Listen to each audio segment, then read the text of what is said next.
The B-52 was designed to operate up to 50,000 feet. For reconnaissance, there was the U-2. There was in development the XB-70 with its 2,000 mile-per-hour speed and a ceiling of over 70,000 feet. Invincible, we thought. Then came the Gary Powers shoot-down in 1960. And the U-2 brought down over Cuba during the missile crisis of 1962. High-altitude penetration was no longer the way to go. We, therefore, modified the B-52s with new avionics and developed low-level tactics, and at the same time, we launched a high-priority study labeled Advanced Manned Strategic Aircraft. This study concluded that to defeat the Soviet radar and surface-to-air missile threats, our bombers would have to fly fast and at extremely low altitudes. Out of this study in the late 60s came the B-1, or more precisely, the B-1A, which first flew in late 1974.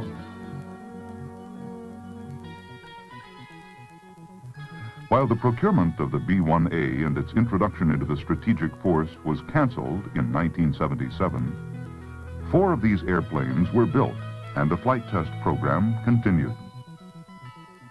This advanced strategic system has achieved an outstanding flight test record of nearly 2,000 hours demonstrating the systems and concepts which comprise its superior capabilities.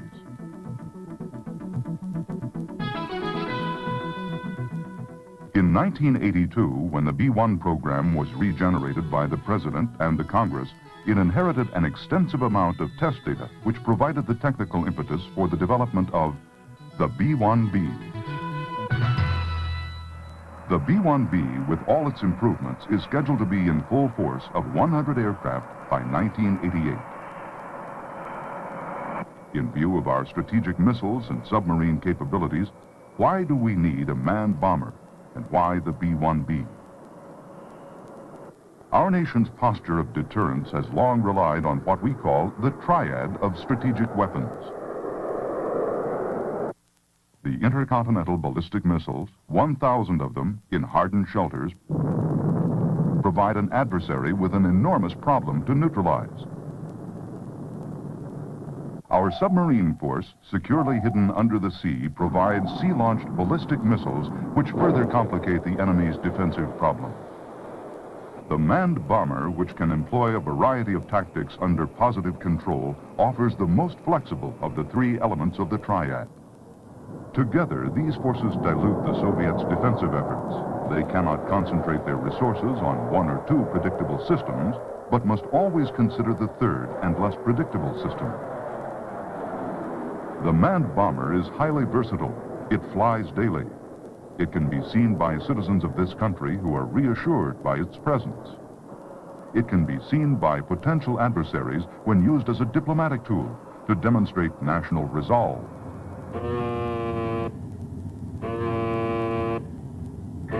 This is Plattsburgh Air Force Base in New York. The airplane is the medium-range FB-111. Periodically, the Strategic Air Command exercises its forces to train its crews, of course, but also to give visibility to our strategic forces. Bombers can be dispersed to satellite bases and postured as a very visible increase in national readiness in times of crisis. And most effectively, the manned bomber can be launched under positive control, airborne, on the way to a target, but recallable at the last minute through an elaborate command and control system. What you've seen done here by the FB-111 can be done in spades by the B-1. Designed for fast alert response, the time from klaxon horn to being airborne is a very few minutes. The first crew member to the aircraft starts the auxiliary power units. Systems are powered up by the time the 4-man crew is at its stations. Fewer ground support personnel are required to get the system launched. It's reactive. The B-1A has provided answers to a lot of questions in its flight tests. It has flown new offensive and defensive avionic systems. Design features are being incorporated which will improve its prime asset, penetrability.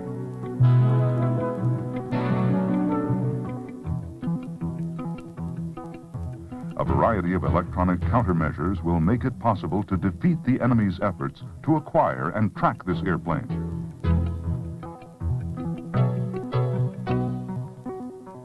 Other systems are designed to defeat other threats, such as infrared seekers.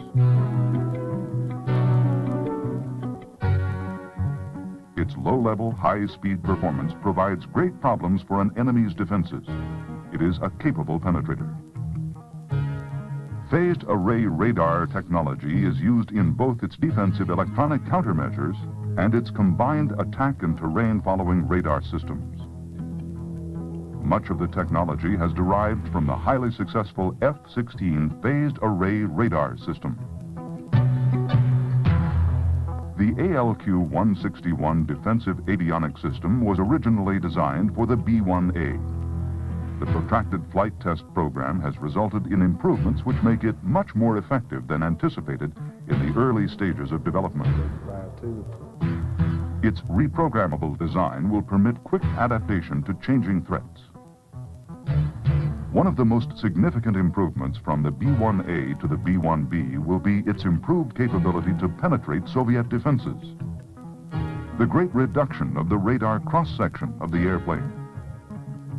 By using radar-absorbing materials and reducing reflective surfaces, particularly the engine inlet area, coupled with additional physical and electronic changes in the radar signature of the B-1B, the airplane is much more difficult to detect on radar.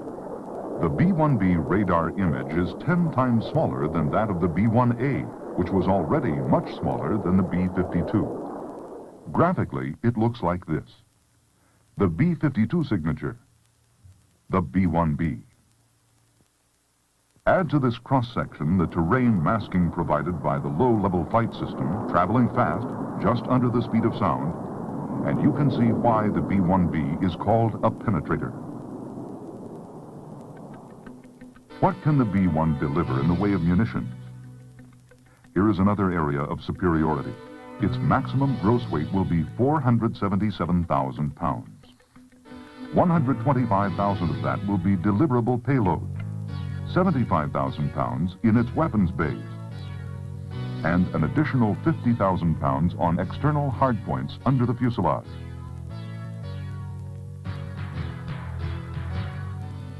The 3 weapons bays can accommodate 8 gravity nuclear bombs each, or 3 rotary launchers for the short-range attack missile, SRAM. The bulkhead between the forward weapons bays can be moved to accommodate the longer air-launched cruise missile, 8 of them on a rotary launcher. The B-1B will carry external stores. In fact, Alchems can be carried on fuselage hardpoints, with the aft weapons bays still available for gravity bombs or SRAM. What a challenge to an enemy's area and terminal defenses. Extensive testing on the B-1A airframe has provided confidence in the accuracy and dependability of the offensive avionics and the separation qualities of the ordnance plant. We learned to give flexibility to our strategic bombers when we used the B-52 as a conventional bomber in Vietnam, with effective results. The B-1B can carry clips of 28 Mark 82 500-pound bombs in each of its 3 weapons bays. That's a total of 84 weapons internally. How Jimmy Doolittle could have used the B-1 when he planned his 30 seconds over Tokyo. It took a carrier task force supporting 16 B-25s with 80 crew members to carry some 64 500-pound bombs. That's 20 fewer bombs than the internal load of 1 B-1B. With all its technology, the B-1B is not an inexpensive plane to build. However, 1 B-1B with a crew of 4 could have departed the continental United States, dropped its 84 bombs, and been back in the States non-stop for supper. We've come a long way in less than half a century. The B-1B has a global range with aerial refueling. Coupled with its accurate navigation system and large weapons loads, the B-1B is suited to the maritime support mission, such as reconnaissance of strategic shipping lanes and the airlaying of mines. This versatile and long-range airplane is on the front burner now. With component testing on the available B-1A airframes, the Air Force has compressed the time needed to achieve operational capability. The new assembly plant at Palmdale, California, will achieve a schedule of 1 airplane per week when it reaches peak production. This will permit the first SAC unit to obtain initial operational capability in late 1986. All 100 planes are to be in the inventory by 1988. The Air Force, acting as the prime contractor in the development of the B-1B, coordinates the contribution of 4 associate contractors: Rockwell for airframe and final assembly, General Electric for engines, Boeing for offensive avionics, and AIL, a division of Eaton, for defensive systems. There are also some 5,200 subcontractors and suppliers in 48 states contributing to the effort. In all, some 60,000 jobs are directly related to the B-1B.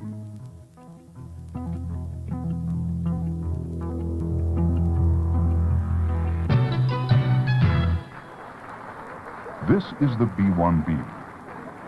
Not exceptionally different in appearance from what we've seen already in this film. Note the engine intake, the most obvious of all the variances, one which permits the great reduction in the airplane's radar cross-section. There are windows in the rear crew area, one on each side. It has individual ejection seats rather than the crew capsule system of the B-1A. This is truly an advanced manned strategic aircraft that embodies the product of years of test and development. It is a long-range strategic nuclear delivery aircraft with tremendous penetration capability. Also, it is designed to handle conventional operations in support of theater commanders, rapidly and with great survivability.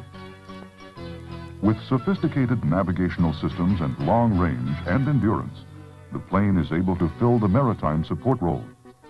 But most important is its visibility as a tool of national policy and resolve, to show the colors and to convince friend and foe alike that this nation is ready and equipped to fulfill its obligation to defend freedom anywhere on this globe.